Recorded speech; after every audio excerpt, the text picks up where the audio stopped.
केंद्रीय राज्य मंत्री स्वास्थ्य एवं परिवार कल्याण व रसायन एवं उर्वरक मंत्रालय माननीय श्रीमती अनुप्रिया पटेल जी के मार्गदर्शन में जन स्वास्थ्य क्षेत्र को एक नई दिशा मिली है। अब मैं उन्हें ससम्मान आमंत्रित करता हूं कि कृपया अपने प्रेरणादायक विचार साझा करें।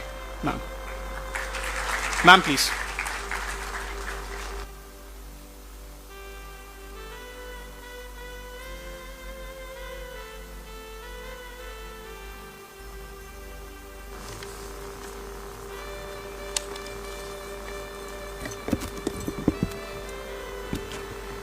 मंच पर विराजमान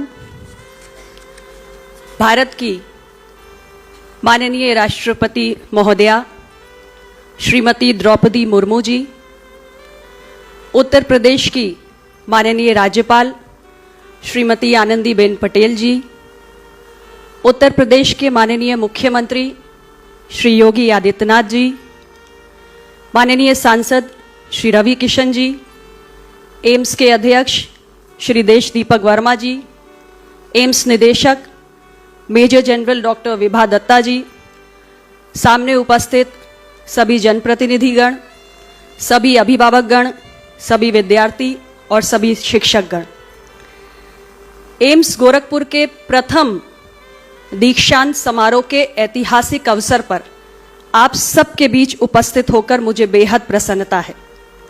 और मैं सबसे पहले भारत सरकार के स्वास्थ्य एवं परिवार कल्याण मंत्रालय की ओर से देश की माननीय राष्ट्रपति महोदया श्रीमती द्रौपदी मुर्मू जी का हृदय से अभिनंदन और स्वागत करती हूं। माननीय राष्ट्रपति जी, आज इस ऐतिहासिक अवसर पर आपकी उपस्थिति ने इस आयोजन को अविस्मरणीय ही नहीं बनाया है, अपितु हम सभी को अपार प्रोत्साहन भी प्रदान किया है। और ये हमारे लिए परम सौभाग्य की बात है कि आपने एम्स गोरखपुर के लिए अपना अमूल्य समय प्रदान किया और इसके लिए मैं पुनः आपको कृतज्ञता ज्ञापित करती हूँ। जैसा कि मेरे पूर्व के वक्ताओं ने भी उल्लेख किया, एम्स गोरखपुर की स्थापना विशेष तौर से पूर्वांचल क्षेत्र के जरूरतमंद जनता को उच्च कोटि की तृतीयक स्तरीय स्वास्थ्य सेवा उपलब्ध कराने के उद्देश्य से किया गया था। और मुझे प्रसन्नता है ये कहते हुए कि 6 वर्षों की इस छोटी सी यात्रा में AIIMS Gorakhpur tertiary health care services उपलब्ध कराने के साथ साथ उच्च कोटि की चिकित्सा शिक्षा प्रदान करने के अपने लक्ष्य पर तेजी से आगे बढ़ रहा है। हमारी सरकार ने देश के अंदर all India institute of medical sciences की संख्या को 7 से बढ़ाकर 23 तक पहुंचाया है और एम्स गोरखपुर तीसरे चरण में नए स्वरूप में निर्मित होने वाले all India institute of medical sciences में से एक है। आज के इस अवसर पर मैं यहां पर उपस्थित सभी विद्यार्थियों को भी दिल से बधाई और शुभकामनाएं देना चाहती हूं। आपने बहुत ही सफलतापूर्वक अपनी इस शैक्षणिक यात्रा को पूर्ण किया है और हम सभी को आपसे बहुत ढेर सारी अपेक्षाएं भी हैं। आज आपका ये कॉन्वोकेशन सेरेमनी आपके लिए एक यादगार अवसर है, लेकिन इसके साथ ही जीवन की यात्रा में एक नए अध्याय का प्रारंभ भी हो रहा है। आपने जो भी ज्ञान कौशल इतने वर्षों में अपनी शैक्षणिक यात्रा में अर्जित किया है, आपको हमेशा ये बात याद रखनी है कि समाज के बहुत सारे व्यक्तियों का उसमें योगदान है, जिसमें आपके परिवारजन, आपके गुरुजन और आपके तमाम शुभचिंतक सभी शामिल हैं। और इसलिए आप सब जब अपने इस नई यात्रा, नए अध्याय को प्रारंभ करें तो समाज और राष्ट्र हित को सर्वोपरि रखते हुए अपनी उत्साह और ज्ञान कौशल का उपयोग देश के नागरिकों की सेवा और कल्याण में समर्पित करें, ये हम सब की आपसे आशा है। और मैं आपको ये जरूर कहना चाहती हूं कि आपके पेशे में जितना ज्यादा आपके स्किल्स का, आपके कौशल का, आपके नॉलेज का महत्व है, उससे अधिक महत्व है एथिक्स का, मोरालिटी का, ह्यूमैनिटी का। और इसलिए जब हम कहते हैं कि डॉक्टर भगवान के दूसरा स्वरूप होते हैं, तो जब आप अपनी इस यात्रा में आगे बढ़ें तो एथिक्स के साथ, मानवता के साथ, संवेदनशीलता के साथ कहीं कोई समझौता नहीं होना चाहिए।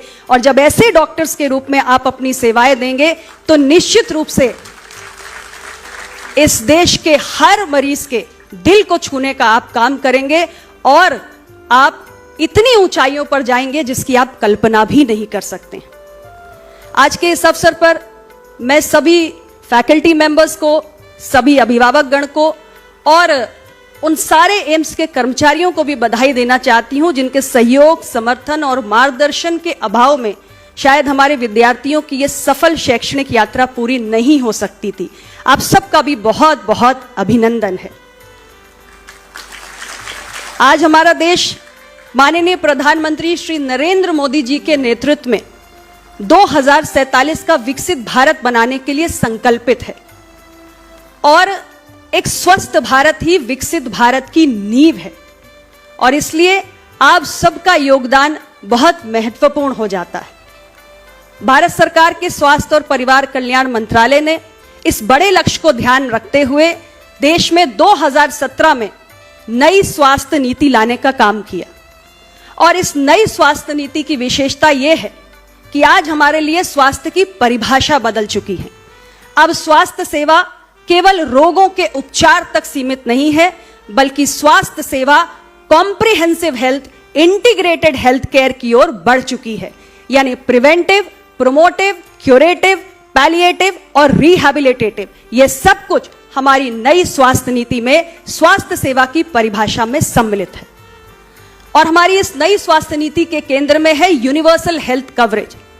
हमारा लक्ष्य है कि देश के हर नागरिक को किफायती और गुणवत्तापूर्ण सेवा उपलब्ध हो और इसके लिए जहां एक ओर हमारे देश के कोने कोने में फैले हुए आयुष्मान आरोग्य मंदिर प्राथमिक स्वास्थ्य सेवाओं की तस्वीर बदलने का काम कर रहे हैं, वहीं देश के विभिन्न राज्यों में स्थापित all India institute of medical sciences बहुत तेजी से टर्शरी हेल्थ केयर में भी एक ट्रांसफॉर्मेशन लाने के लिए संकल्पित हैं।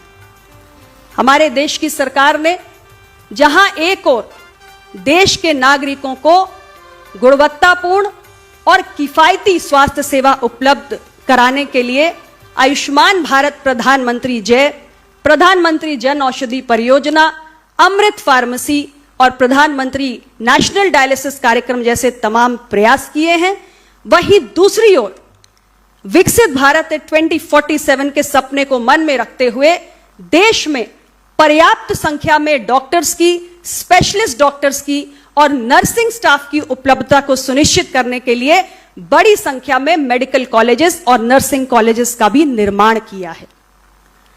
मुझे आप सबके बीच ये कहते हुए बेहद प्रसन्नता है कि आज भारत पूरे दुनिया में हेल्थ केयर में डिजिटल हेल्थ और इनोवेटिव टेक्नोलॉजिकल सॉल्यूशंस को अपनाने के और उन्हें अपनाकर देश के नागरिकों के जीवन में परिवर्तन लाने में एक अग्रणी देश बनकर उभरा है। यह भारत की शक्ति है कि कोरोना जैसी महामारी में हमने दुनिया का सबसे तेज और सबसे बड़ा टीकाकरण अभियान चलाकर 220 crore vaccination double dose with booster dose करके दिखाया। यह नए भारत की शक्ति है, उभरते हुए भारत की शक्ति है जिसने पीछे मुड़कर देखना नहीं सीखा है। मैं अंत में सिर्फ इतना ही कहना चाहती हूं कि स्वास्थ्य एक साझा संकल्प है और हमने बहुत बड़ा सपना देखा है।